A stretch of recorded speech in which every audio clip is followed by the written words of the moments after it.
ఎవడైతే ఆ దైవజనుడు ఒంటి మీద చెయ్యేశాడో వాడి రక్తము కుక్కలు నాకుతాయి. అది నిజముగా మర్డర్ అయితే వాడి రక్తము కుక్కలు నాకుతాయి.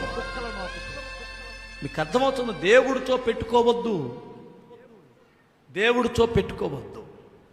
దేవుడు సర్వశక్తి గల దేవుడు. నేను నిజంగా అంటాను, ఆయన రక్తం చిందించిన ఈ రాష్ట్రంలో లక్షల మంది సేవకులు పుడతారు,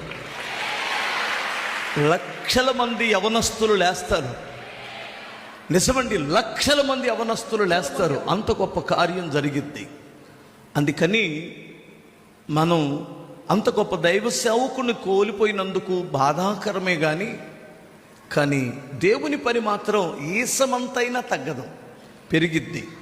కనుక మనం చేయవలసింది ఒక్కటే ఉంది, ఆ కుటుంబ ఆదరణ కొరకు ప్రార్థించాలి.